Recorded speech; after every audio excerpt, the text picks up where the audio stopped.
ففروا إلى الله إني لكم منه نذير مبين. Baik, dalil yang terakhir dari Adi bin Hatim radhiyallahu anhu dikatakan annahu sami'a Nabi sallallahu alaihi wasallam yaqra'u hadhil ayat. Beliau mendengar Nabi sallallahu alaihi wasallam membaca ayat ini. Ini haditsnya diriwayatkan oleh Imam Ahmad At-Tirmidzi dan dihasankan. Haditsnya ada kelemahan ya. Tapi dia punya pendukung-pendukung yang mungkin dari seluruh jalurnya bisa dihasankan. Dari seluruh jalurnya bisa dihasankan. Baik. Dan makna hadits ini maknanya benar. Dari sisi makna sejalan dengan kaidah-kaidah syariat. Jadi ketika Nabi membaca ittakhadhu ahbarahum wa ruhbanahum arbaban min dunillah, ya, mereka menjadikan orang-orang alim dan rahib-rahib mereka sebagai rob-rob selain Allah. Rob-rob artinya aliha, sembahan-sembahan selain daripada Allah. Maka kata Adi bin Hatim, faqultu lahu inna lasna na'buduhum. Jadi ketika ayat ini turun, Adi bin Hatim berkata kepada Nabi. Adi bin Hatim background beliau, ya, waktu itu dulunya beliau juga dari apa? Dari ahlul kitab. Maka beliau berkata, kami dulu tidak beribadah kepada mereka. Kami tidak beribadah kepada mereka. Maka Nabi berkata, balik bertanya kepada Adi bin Hatim, alaysa yuharrimuna ma ahallallah fatuharrimunahu wa yuhilluna ma harramallahu fatuhillunahu. Bukankah para ulama mereka itu dan rahib-rahib mereka mengharamkan apa yang Allah halalkan dan kalian juga ikut mengharamkannya? Demikian pula mereka menghalalkan apa yang Allah haramkan dan kalian ikut mengharamkan. Apa kalian juga ikut menghalalkannya? Faqultu bala. Maka kata Adi, ya benar seperti itu. Qala fatilka ibadatuhum. Kata Nabi, itulah ibadah kepada mereka. Itulah ibadah kepada mereka. Dari sisi pendalilan penulis itu jelas ya. Di bahasa fatilka ibadatuhum. Itulah ibadah kepada mereka. Jadi taat kepada ulama dan umara dalam menghalalkan apa yang diharamkan atau sebaliknya mengharamkan apa yang dihalalkan, maka itu artinya taat kepada mereka. Apa namanya? Ya, ketaatan kepada mereka dalam hal itu artinya adalah apa?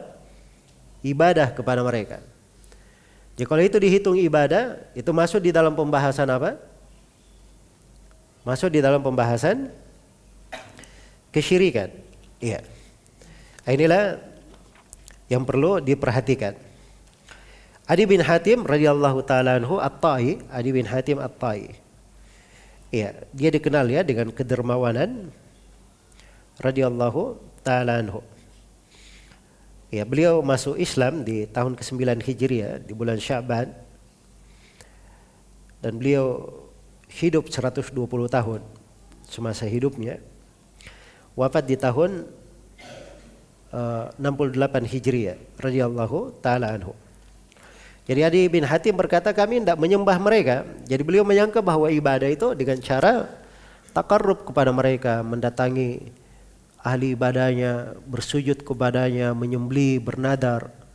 Adi bin Hatim menyangka seperti itu. Ya, makanya dia berkata, kami tidak menyembah mereka, tidak beribadah kepada mereka. Nah, begitu Nabi terangkan bentuk ibadah yang lain. Bukankah mereka menghalalkan apa yang Allah haramkan? Kalian juga akhirnya ikut menghalalkan. Mereka mengharamkan apa yang Allah halalkan. Kalian juga ikut mengharamkannya. Kata Adi bin Hatim, iya benar. Kalau begitu itulah ibadah kepada mereka. Jelas ya? Itulah ibadah kepada mereka. Karena itu di akhir ayat dikatakan, wa ma umiru illa liya'budu ilahan wahida. La ilaha illa huwa subhanahu amma yusyrikun. Tidaklah mereka diperintah kecuali untuk beribadah kepada sembahan yang maha satu.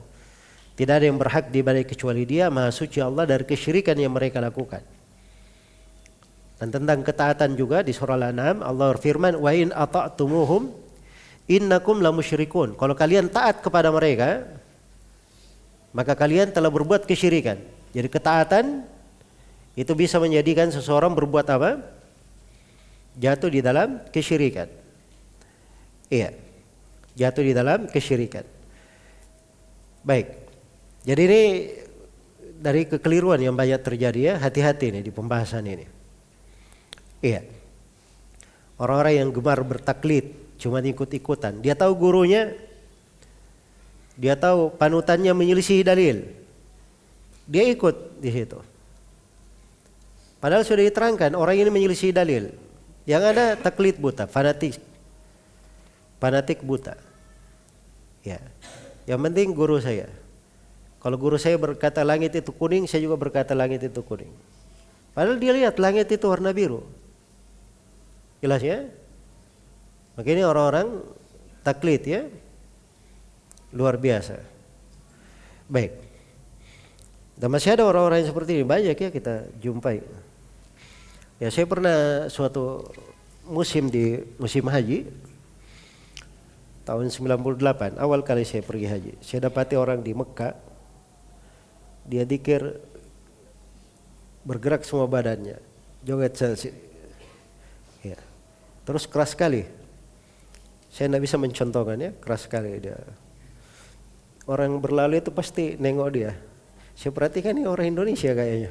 Saya dekati. Saya tanya, Bapak dari mana? Dia sebut nama wilayah di Jawa Barat. Nggak usah saya sebut, nanti marah lagi orang Jawa Barat. Ya.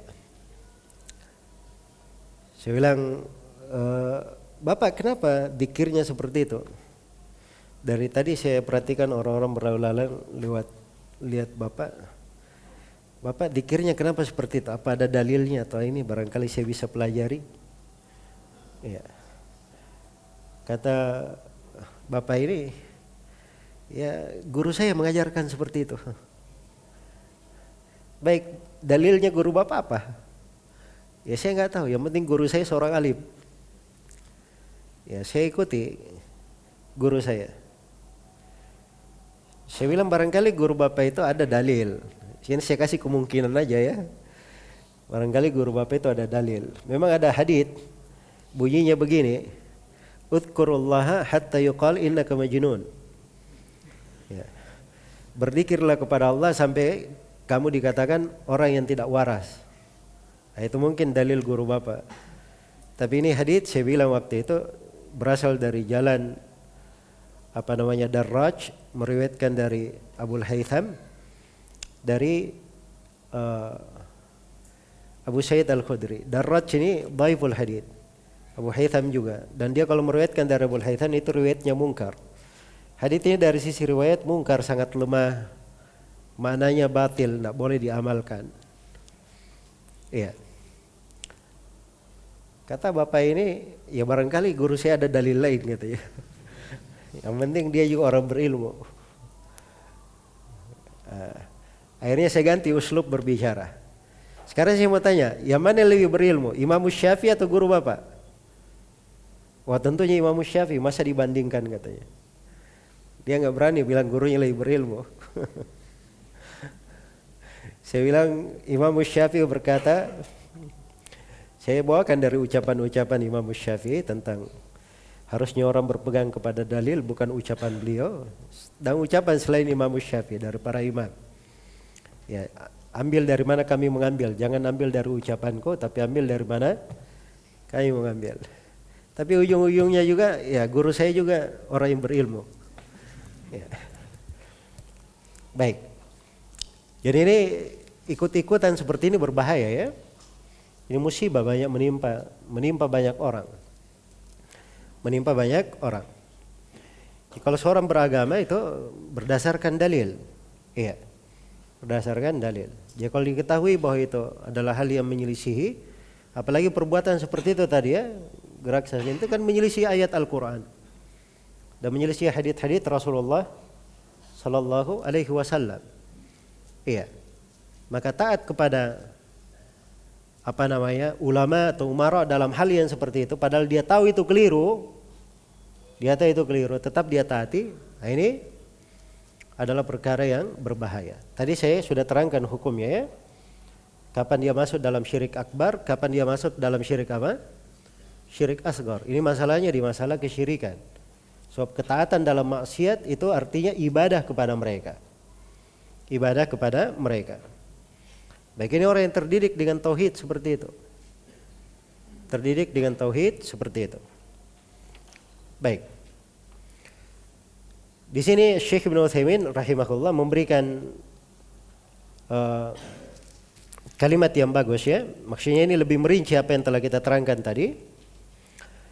Kata beliau, mengikuti ulama dan umara dalam menghalalkan apa yang Allah haramkan atau sebaliknya mengharamkan apa yang Allah halalkan itu terbagi 3 kata beliau. Ada 3 bentuk. Bentuk yang pertama, dia mengikuti ulama dan umara dalam keadaan ridha dengan ucapan mereka.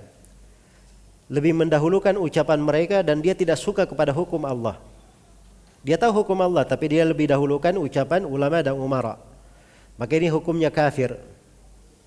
Karena dia benci apa yang diturunkan oleh Allah, maka itu hukumnya kafir. Baik, yang kedua, dia ikut kepada ulama dan umara, dia ridha dengan hukum Allah. Jadi hukum Allah dia tahu, dia ridha hukum Allah. Dan dia tahu bahwa hukum Allah itu yang lebih bagus. Ya, lebih bagus. Tapi karena dia punya hawa nafsu atau mungkin punya kepentingan dunia, ya. Harusnya dia tahu itu keliru, tapi dia akhirnya mengikuti pendapat itu karena ada kepentingan dunia, maka ini dihukumi fasik. Ya, ini tidak dikafirkan, dihukumi fasik. Jelas ya? Baik. Kemudian yang ketiga, kata beliau dia ikuti dalam keadaan dia jahil. Nah, ini dia mengikuti ulama dan umara tapi dia jahil hukum. Nah, ini terbagi 2. Terbagi 2. Kalau misalnya dia jahil padahal dia mampu belajar, ya. Maka ini dia berdosa. Tapi kalau dia jahil, dia ini orang awam, tidak mampu dia untuk belajar juga, dia tidak bisa belajar, maka ini memang dia diizinkan untuk taklid ya. Jadi kalau dia ikut-ikutan dalam hal tersebut, ini tidak ada dosa bagi dia, dapat udzur ya kalau dia di posisi ini. Baik. Jadi itu dibagi 3 oleh beliau. Yang pertama tadi kalau dia tahu bahwa ini menyelisihi syariat. Ya. Menyelisihi hukum Allah, tapi dia ridha kepada ucapan ulama dan umara. Dia benci kepada hukum Allah, maka ini kafir, keluar dari Islam. Yang kedua, dia ridha hukum Allah, dia lebih dahulukan, dia lebih menganggapnya lebih bagus dan lebih pantas untuk diikuti, tetapi karena hawa nafsu, kepentingan dunia, dia ikuti ucapan ulama dan umara. Ini fasik. Dan yang ketiga, dia mengikuti dalam keadaan jahil. Kejahilan itu 2 macam. Ada kejahilan yang diberi udzur, ada yang kejahilan tidak diberi udzur. Yang tidak diberi udzur itu bagaimana? Kalau dia mampu belajar, dia bisa belajar, bisa bertanya, tapi dia tidak mau bertanya, dia tidak belajar dalam hal tersebut. Ya, maka ini yang membahayakannya. Ya, kejahilan yang seperti ini yang bisa membuatnya jatuh di dalam dosa, padahal dia mampu untuk belajar. Baik, jadi pokoknya bahwa penghalalan, ya, kalau dia tahu ada kekeliruan pada ulama dan umara tersebut menghalalkan apa yang diharamkan atau mengharamkan apa yang dihalalkan, lalu dia tahu itu menyelisih agama Rasul, dia ikuti, ya, dia ikuti di dalam hal itu, maka ini masuk di dalam kekufuran dan dianggap sebagai kesyirikan. Tapi kalau dia tahu bahwa hal tersebut adalah hal yang diharamkan, cuman dia hanya ikut di dalam maksiat, ya, dia kenal bahwa agama Allah itu benar, cuman dia taati karena kepentingan sesuatu, maka ini masuk di dalam hukum apa tadi? Hukum maksiat itu tadi. Baik. Apakah dia dihitung syirik atau tidak? Itu tadi sudah kita terangkan bahwa dia merupakan syirik akbar. Yang pertama itu syirik akbar, dan yang kedua dihitung syirik apa? Syirik asgar. Ya, kalau dia ikuti karena hawa nafsu atau karena syubhat atau karena syahwat, ini masuk dalam syirik asghar di kalangan sebagian ulama. Ada sebagian ulama yang menganggapnya syirik, tapi dianggap dosa saja. Bentuk dari berbuat kesyirikan, tapi mereka anggap sebagai dosa. Iya. Baik. Dan penulis rahimahullah di atas jadda ya dalam penjelasan beliau menerangkan sebagaimana datangnya sesuai dengan nas-nas. Baik, dari hadits Adi bin Hatim ini kita bisa petik pelajaran. Yang pertama bahwa taat kepada ulama dan selainnya dari makhluk dalam merubah hukum-hukum Allah, iya.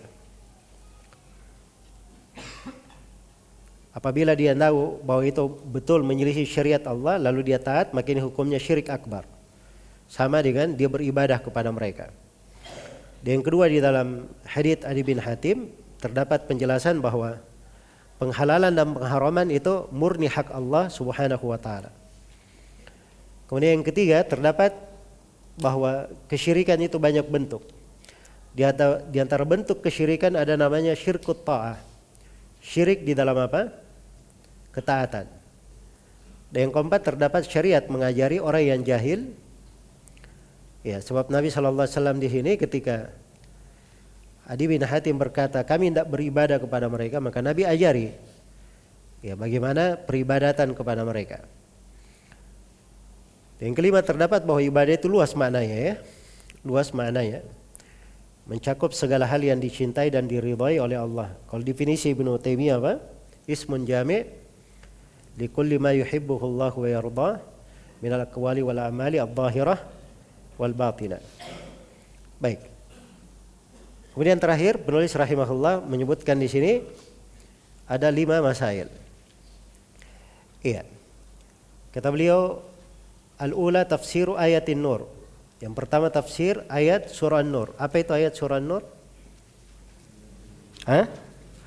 Falyahdharil ladina yukhalifuna an amrihi an tusibahum fitnah wa yusibahum adzabun alim. Ini dalam rangkaian ucapan Imam Ahmad ya. Sisi pendalilan penulis terdapat ancaman keras bagi siapa yang meninggalkan sabda Nabi dan menyelisih perintah beliau. Ats-tsaniyah yang kedua tafsiru ayatil bara'ah. Tafsiran ayat dalam surah Bara'ah, surah Taubah. Apa ayatnya? Ittakhadhu ahbarahum wa ruhbanahum arbaban min dunillah. Ini berada di dalil yang keberapa? Dalil yang ketiga dalam hadits Adi bin Hatim. Iya.